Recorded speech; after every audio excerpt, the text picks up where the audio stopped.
Bonjour à tous et bienvenue dans cette vidéo où aujourd'hui on va un petit peu voir les raisons. Alors ce sont des raisons qui m'appartiennent et ce sont des opinions, donc c'est totalement subjectif. Les raisons qui d'après moi font que PHP est encore aujourd'hui et pour l'année prochaine en 2021 et très certainement pour les années suivantes un bon langage de programmation.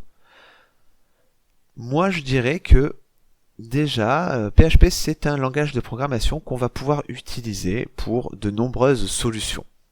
On pourra l'utiliser pour des sites internet qui seront relativement petits, mais on pourra arriver à complexifier le code et à arriver à un code beaucoup plus professionnel pour des solutions plus grandes, pour les sites e-commerce, pour les API REST, et on a également à disposition beaucoup de librairies PHP qui nous permettent de manipuler les vidéos, les images. Donc c'est autant de bons points lorsqu'on essaye d'apprendre un langage de programmation ou qu'on essaye d'y chercher des solutions.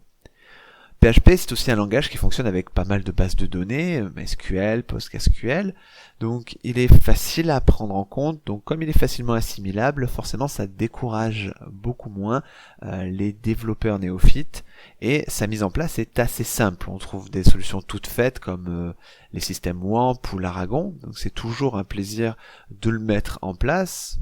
La facilité n'explique pas tout non plus, mais encore aujourd'hui, la plupart des sites que vous rencontrerez sont développés en PHP, alors notamment pour la raison principale qui est que beaucoup de sites que l'on rencontre sur Internet sont faits à partir de WordPress. WordPress lui-même est une excellente technologie pour la création de sites web. De la même façon, si vous connaissez PHP, vous allez développer facilement sous WordPress et ça peut déboucher aussi plus facilement, en France du moins, sur des métiers dans le développement. On retrouve d'autres solutions comme Magento, Drupal, donc des solutions e-commerce qui sont développées sous PHP. PHP bénéficie également d'immenses frameworks, donc des quadriciels, des cadres de travail comme Symfony, Laravel, CodeIgniter, donc des frameworks qui permettent pour le coup de gagner du temps, gagner de l'argent pour l'entreprise et développer des solutions. Alors des solutions de façon assez aisée. Ça ne veut pas forcément dire qu'il faut les utiliser à chaque fois. Lorsque vous avez bien sûr envie de développer un site vitrine pour un professionnel par exemple et qui a juste des informations à faire passer, un formulaire de contact, pas besoin forcément de sortir Symfony, de sortir Laravel. En tout cas, concernant les frameworks, à l'heure actuelle, Laravel est considéré comme le meilleur framework back-end et bénéficie de ce fait d'une grande popularité, une communauté forte, ce qui a pour bon impact d'avoir pour nous les développeurs plus de chances de trouver une réponse sur des sites comme Stack Overflow lorsqu'on bute sur quelque chose, qu'on a besoin d'une solution. Si forcément il y a une communauté plus grande, alors dans ce cas-là, on a plus de chances de trouver une réponse à notre souci parce qu'il y aura eu beaucoup plus de chances qu'un autre développeur se soit heurté à ce problème. Laravel et WordPress, à eux seuls, sont des raisons valides de construire des applications en PHP.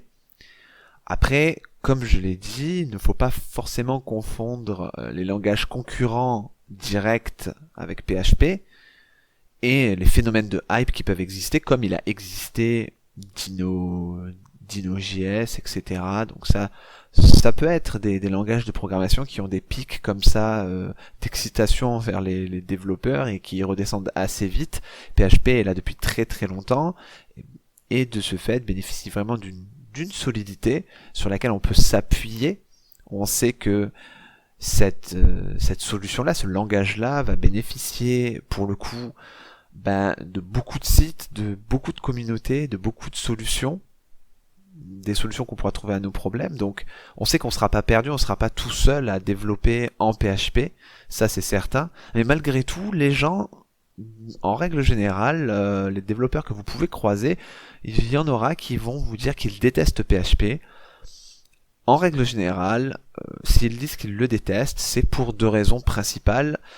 Soit, alors ils ne connaissent pas du tout PHP ou pas très bien PHP, ou alors ils se sont laissés influencer par les dires d'autres développeurs qui eux-mêmes ne le connaissaient peut-être pas mieux.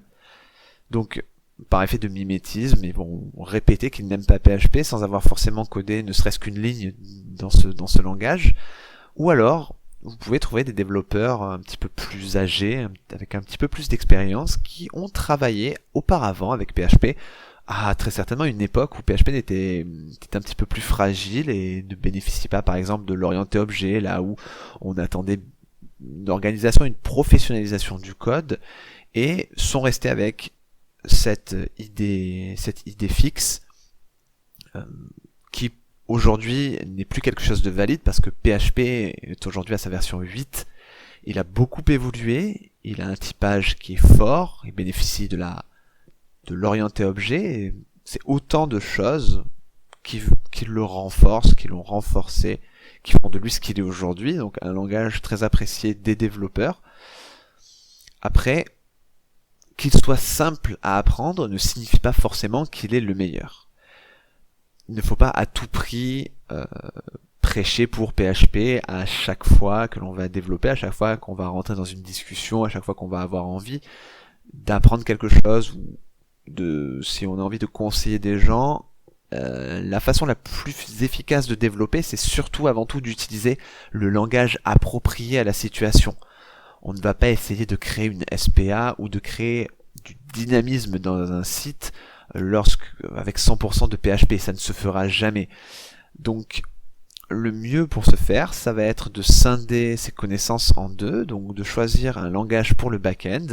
Ça peut très bien être Node.js, ça peut très bien être PHP, et aussi d'utiliser d'autres langages pour mieux adapter pour le front, le JavaScript par exemple, et c'est plutôt couplé à toutes ces technologies, PHP couplé à toutes ces librairies, à toutes ces solutions, qui vont faire que le développeur dispose non pas d'un seul langage de programmation, mais plutôt d'une boîte à outils, de toute une palette d'outils, d'armes, qui vont lui permettre de développer les bonnes solutions avec les bons langages.